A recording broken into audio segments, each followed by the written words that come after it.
तो स्टूडेंट्स हमारा जो रिमेनिंग टॉपिक है एलोट्रॉपी का उसको कंटिन्यू करते हैं। They always show different physical properties but have same chemical properties. Allotropes जो हैं वो हमेशा डिफरेंट जो है वो फिजिकल प्रॉपर्टीज शो करते हैं, लेकिन इनकी जो केमिकल प्रॉपर्टीज होती हैं वो सेम शो करते हैं। Allotropes of solids have different arrangement of atoms in space at a given temperature. The arrangement of atoms also change with the change of temperature and new allotropic form is produced. Students, solid के allotropes जो हैं वो दिए हुए temperature यानी कि given temperature पर atoms की डिफरेंट ऑर्डरिंग रखते हैं, डिफरेंट तरतीब रखते हैं। टेम्परेचर में चेंजिंग से एटम्स की ऑर्डरिंग भी बदलती है, चेंज होती है, और ये एक नई एलोट्रॉपिक शक्ल में आ जाते हैं, एक नई एलोट्रॉपिक शेप जो है वो बन जाती है। The temperature at which one allotrope changes into another is called transition temperature. For example, transition temperature of sulfur is 96 Celsius. Students, यहाँ पर जो अभी मैंने पढ़ा, the temperature at which one allotrope changes into another is called transition temperature, और साथ में इसके ये transition temperature की definition है, इसको मार्क कर लें, ठीक है। वो टेम्परेचर या ऐसा टेम्परेचर जिस पर एक एलोट्रॉप दूसरे में तब्दील होता है, ऐसा टेम्परेचर जिस पर एक एलोट्रॉप दूसरे में तब्दील होता है उसे ट्रांजिशन टेम्परेचर कहते हैं। मिसाल के तौर पर सल्फ़र का जो ट्रांजिशन टेम्परेचर है वो 96 सेल्सियस है, 96 डिग्री सेंटीग्रेड है, ठीक है। तो ये इसकी डेफिनेशन है, और साथ में जो है वो एग्जांपल भी कोट कर लें। Below this temperature rhombic form is stable. If rhombic form is heated above 96 Celsius, its molecules rearrange themselves to give monoclinic form. अब जैसा कि हमने पढ़ा, वो टेम्परेचर जिस पर एक एलोट्रॉप दूसरे में तब्दील होता है उसे हम ट्रांजिशन टेम्परेचर कहते हैं। मिसाल के तौर पर सल्फर का ट्रांजिशन टेम्परेचर 96 सेल्सियस है, ठीक है। अब इससे कम टेम्परेचर पर जो सल्फ़र है वो रोम्बिक फॉर्म में पाया जाता है। अगर रोम्बिक फॉर्म को 96 सेल्सियस तक गर्म किया जाए तो उसके मॉलिक्यूल्स अपने आप को दोबारा ऑर्डरिंग करके अपनी यानी कि दोबारा तरतीब देकर मोनोक्लिनिक फॉर्म बनाते हैं, ठीक है। एक दफ़ा फिर सुन लें, ये बड़ा इम्पोर्टेंट है। एलोट्रॉप्स जो हैं वो सेम फिजिकल प्रॉपर्टीज़ जो है वो शो करते हैं, लेकिन डिफरेंट केमिकल प्रॉपर्टीज़ शो करते हैं, ठीक है। अब सॉलिड के जो एलोट्रॉप्स हैं वो दिए हुए टेम्परेचर्स पर यानी कि गिवन टेम्परेचर्स पर एटम्स की जो मुख्तलिफ तरतीब रखते हैं। टेम्परेचर में तब्दीली से एटम्स की तरतीब भी बदलती है। टेम्परेचर में चेंजिंग लाने से एटम्स की तरतीब भी बदलती है, उनकी जो ऑर्डरिंग है वो भी चेंज होती है, और एक नई एलोट्रॉपिक शेप बन जाती है। क्या करने से? टेम्परेचर में तब्दीली लाने से, ठीक है। एटम्स की ऑर्डरिंग भी बदलती है और एक नई एलोट्रॉपिक शक्ल बन जाती है। ऐसा टेम्परेचर जिस पर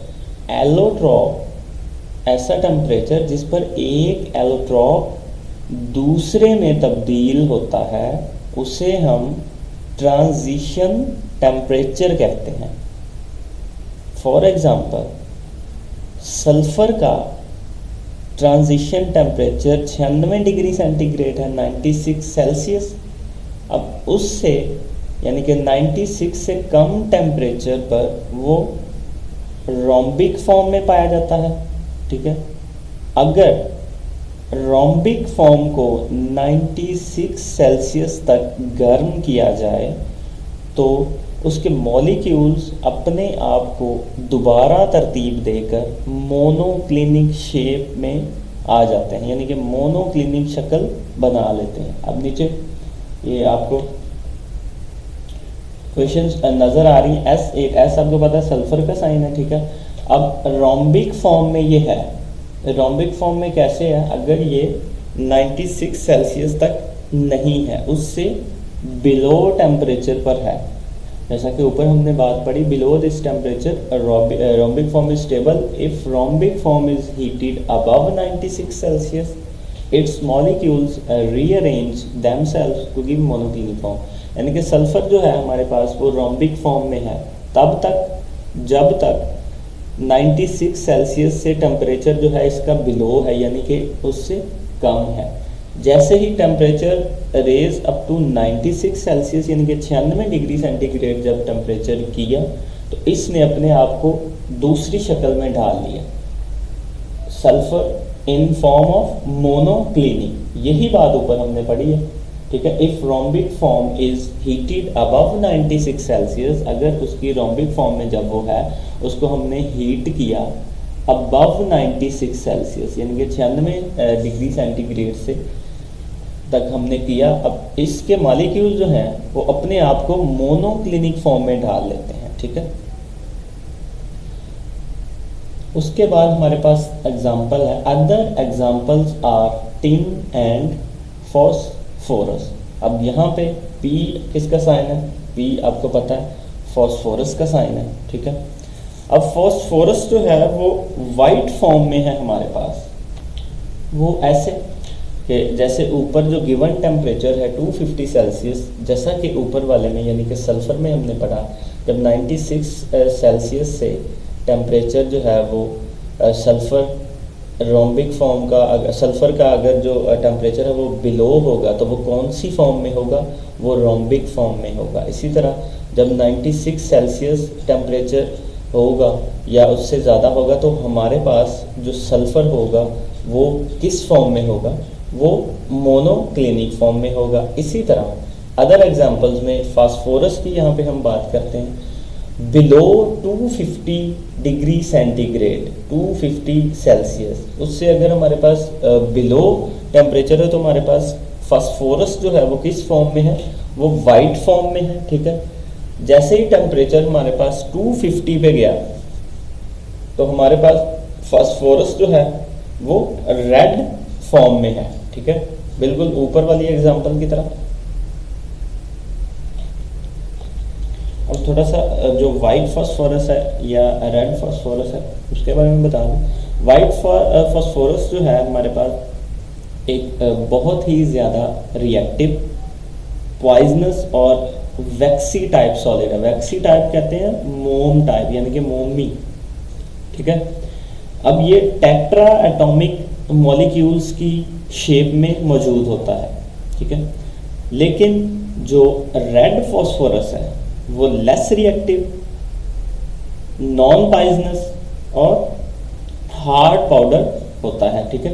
तो ये एक दफ़ा फिर सुन लें, वाइट फास्फोरस जो है अब बहुत ही ज़्यादा रिएक्टिव, पॉइजनस और नरम मोम टाइप का होता है, ठीक है।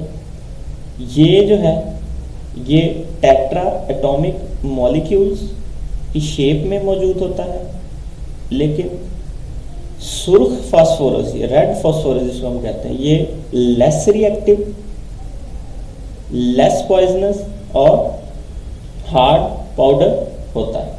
अब इसके बाद यहाँ पे बात की गई है टिन की। अब टिन का जो सिंबल है वो SN है, इसके साथ जो इसका जो चेंजिंग टेम्परेचर है वो 13.2 सेल्सियस है, ठीक है। अब बिलो 13.6 सेल्सियस जो है वो हमारे पास क्यूबिक फॉर्म में होता है और इन ग्रे, ठीक है, ग्रे कलर में। और जैसे ही 13.2 पे गया हमारे पास ये